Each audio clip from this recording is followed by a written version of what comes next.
clipped audio and audio codecs, basically you're asking to generate overshoots in the codec as well as aliasing distortion. Here's for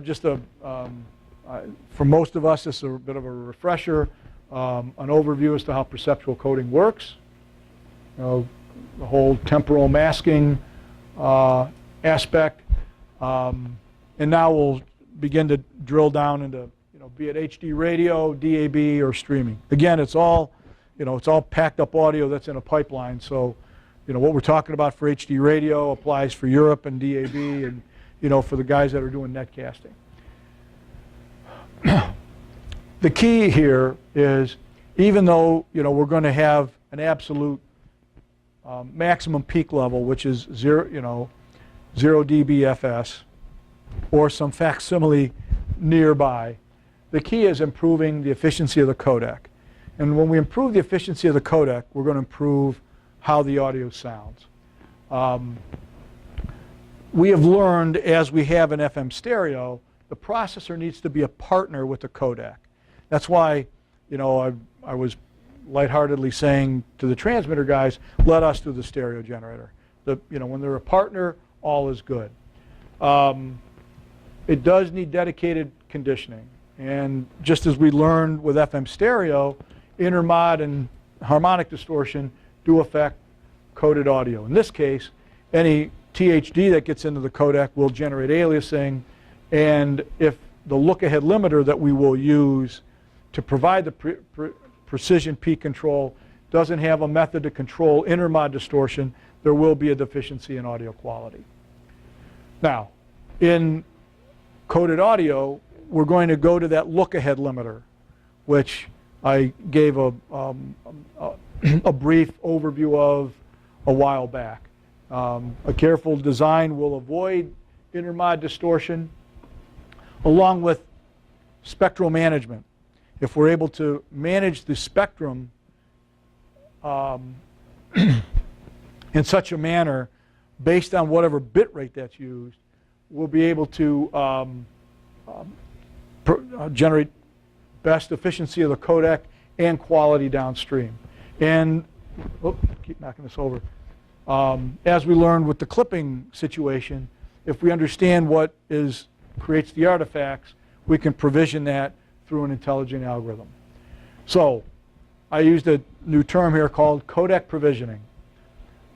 This involves preparing the audio appropriately for a given codec with the goal of maximizing the codec's performance at a given bit rate.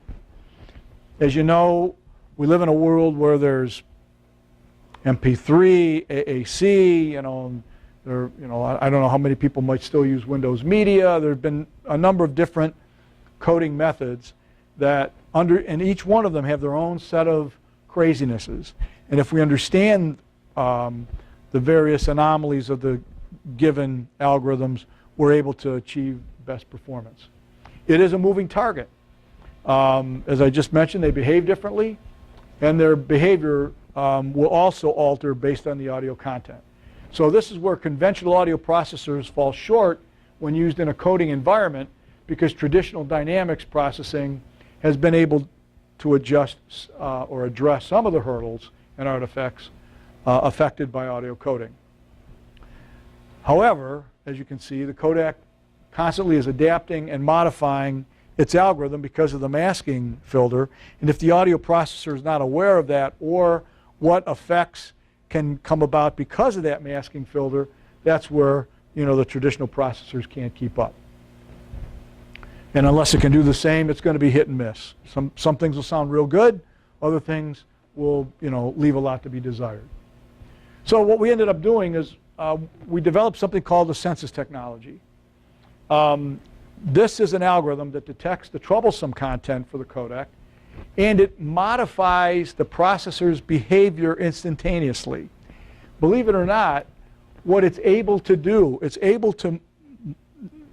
not just a static function like a limiter turns things up and down, or a filter's going to be set to a certain frequency that says beyond this frequency range do no more. The processor will actually rearrange this architecture to achieve the intended goal. Now, what do I mean by that?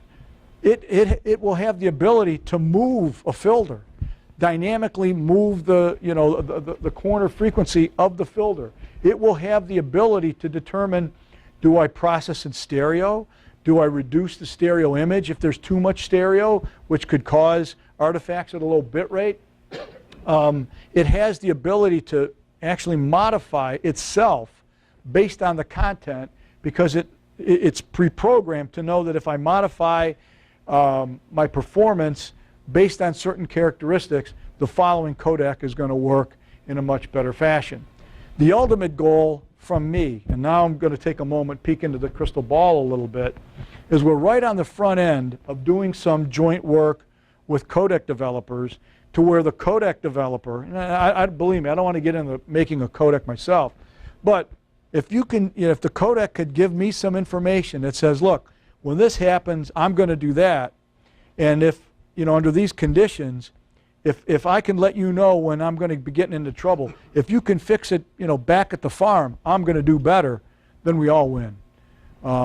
It'll involve utilizing something we call metadata, but I think ultimately it's going to give us even more power and better performance.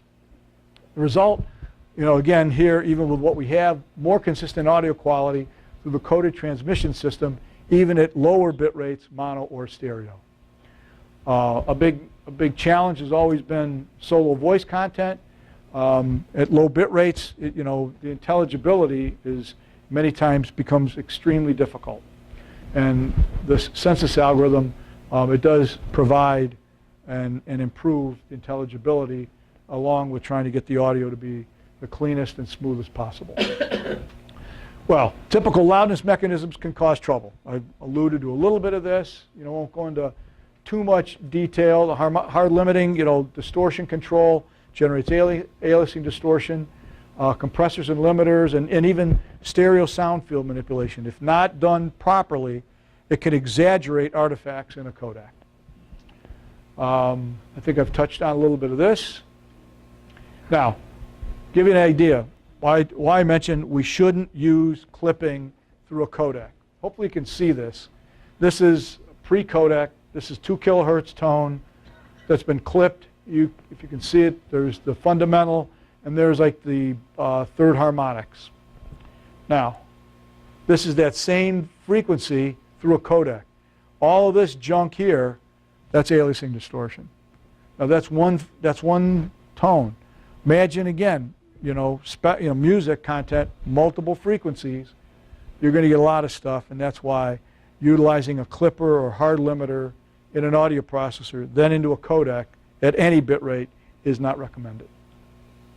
Prior attempts of dealing with signal processing for coded audio, I call them two-dimensional because their topology basically was static, some look-ahead limiting, maybe a little bit of bandwidth reduction. The performance is inconsistent. As I mentioned earlier, some things can be hit and miss. The end result, to my ears, other people's ears, has been dull. Here's a, let's say, a block diagram of what I call the conventional static processor, much the same that we talked about earlier. In the back-end function, some static functions, low-pass filtering, maybe some final limiting. But wait, there is more. What we've learned is that when utilizing a processor like this, and you get it to sound as good as possible, I always was hearing what I thought, what appeared like a ghost-like quality to the audio. I kept wondering, what is this? I would listen at the output of the audio processor, I didn't hear it, but at the output of the codec, I heard this crazy quality. And I'm like, there's got to be something going on. I mean, there's no clipping going on, but something has to be, what else could be going on? So what I started snooping around, and as I noticed that if I played with the time constant, it was, the time constants, if I slowed them down, the problem went away. So under a scope, I was noticing that with transient intermodulation, it was causing problems. So I came up with a little test to determine what's happening. And here's a block diagram of the test that I ran. IMD stands for intermodulation. And we have, audio processor. Believe it or not, I through friends, I had a HD radio encoder, decoder running in software. And then we could look at the spectrum using spectrum analysis. We could look at, the output of the processor or after the coded part. So what I did was to run, and I created some intermod by utilizing 400 hertz and 11 kilohertz coming out of a generator. This is the pre-codec. This is, the 400 hertz and 11 kilohertz. Watch what happens when we run this through the codec. We got goofy stuff going on. Now, this here, this fluttering, whatever you want to call it, I start thinking, aha, I wonder if this is that ghost-like effect. So this is when I start realizing we need something to adapt so that we could suppress this or eliminate this. And this is when we came up with this three-dimensional architecture. It self-modifies the topology and functionality. It's not static. It can add, subtract, or rearrange the topology, and it's scalable based on frequency, level, and bit rate.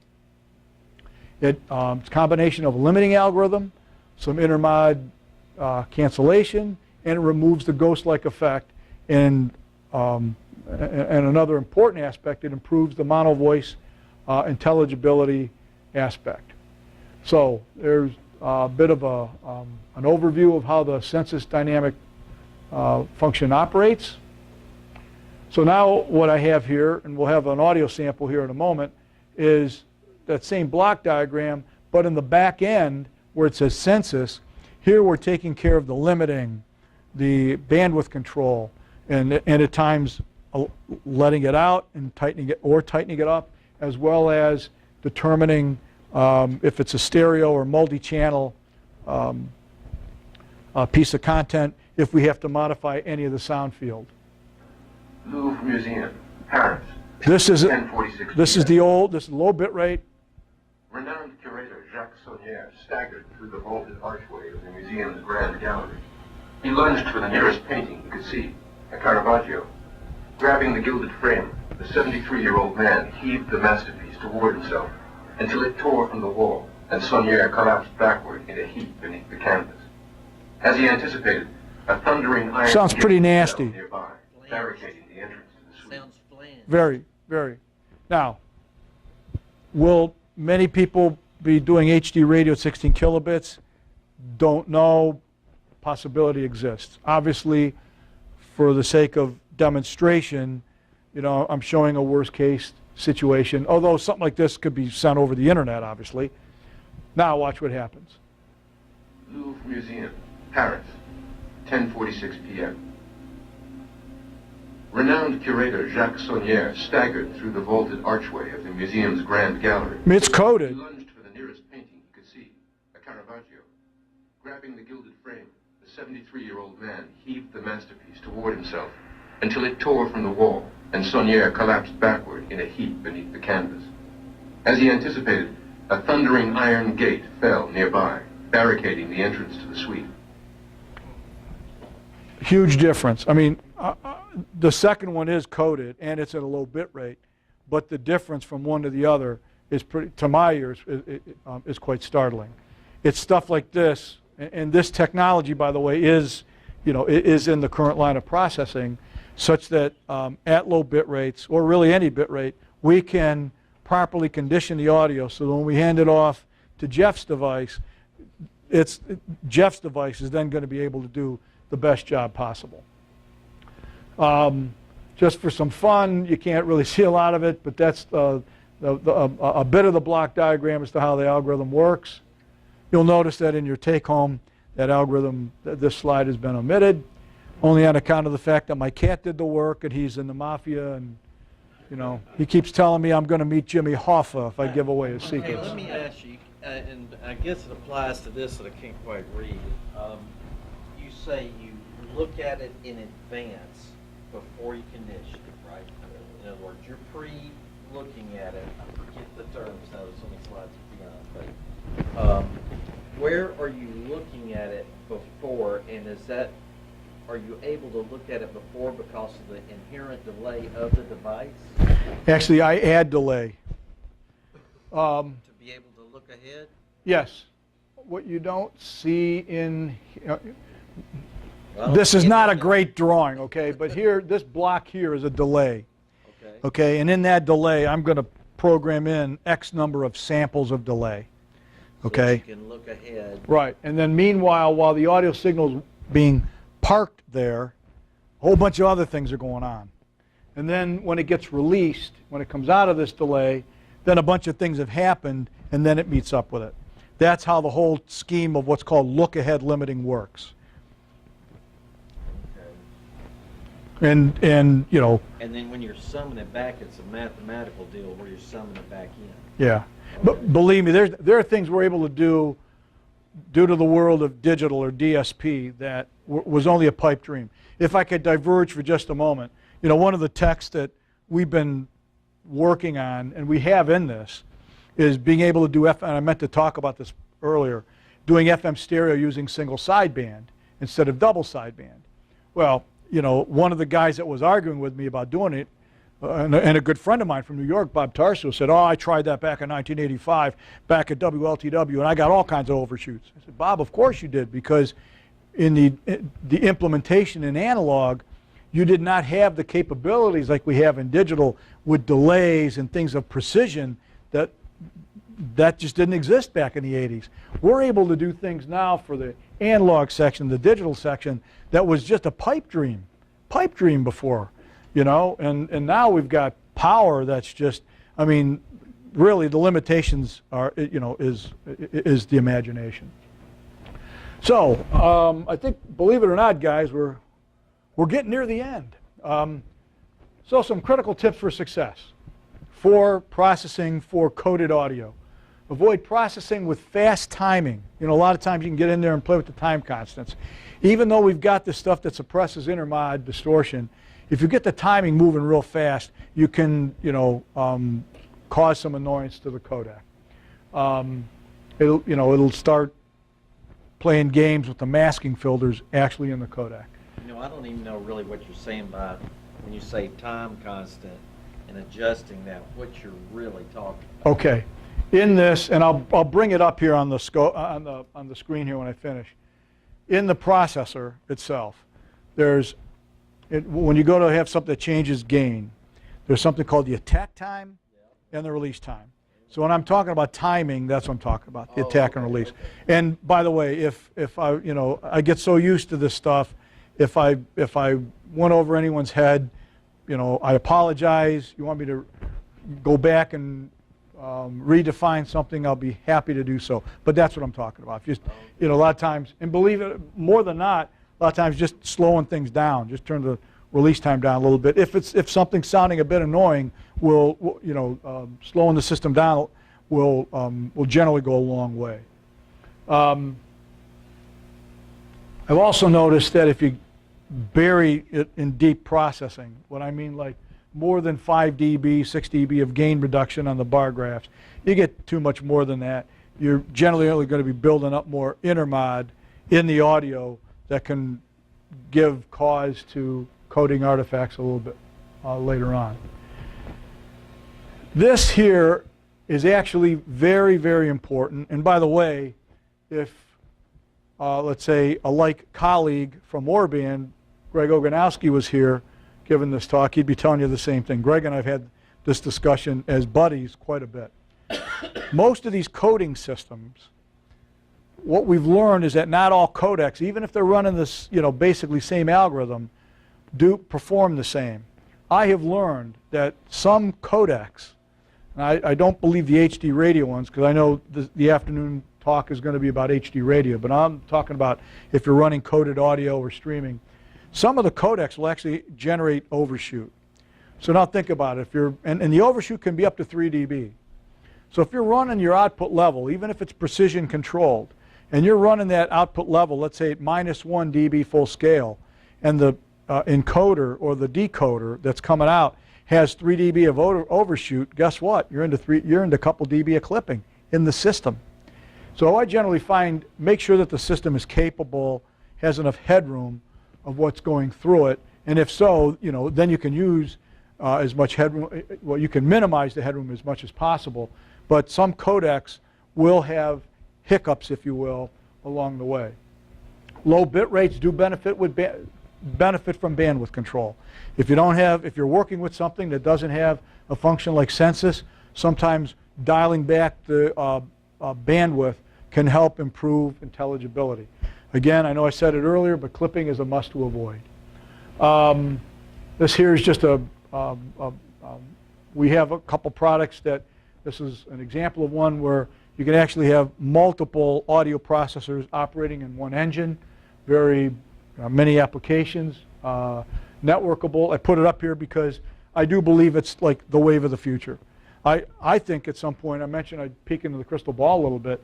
You know, we're standing here today, and I look over there and I see, you know, I see an exciter, an HD radio thing, an audio processor.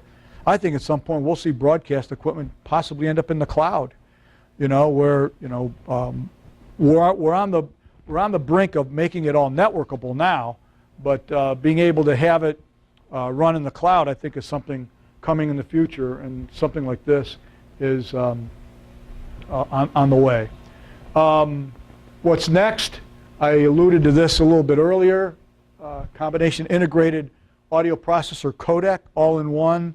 And I'm not just talking about like a card that has the audio processor and the codec. You know, we sell a product like that now, but I'm talking about where the two are actually working together. Metadata, we have it in television, but no reason we can't move it into radio.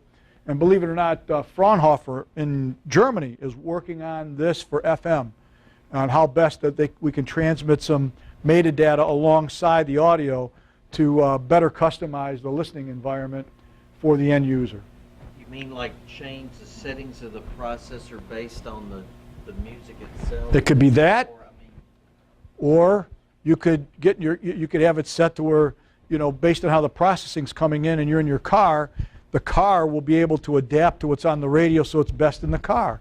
At home, it would be better for a high, you know, wide, you know, like in TV metadata. You have those. Most people don't realize it's there, but you can set it for, you know, late night, apartment, wide dynamic range. You know. But these are basically slow things, not fast things, right? Or for the duration of a song, or, well, let me say, it could be all of it. In seconds more than in microseconds, right? Could be both. Believe it or not, could be both. You can get through there that fast. Yeah.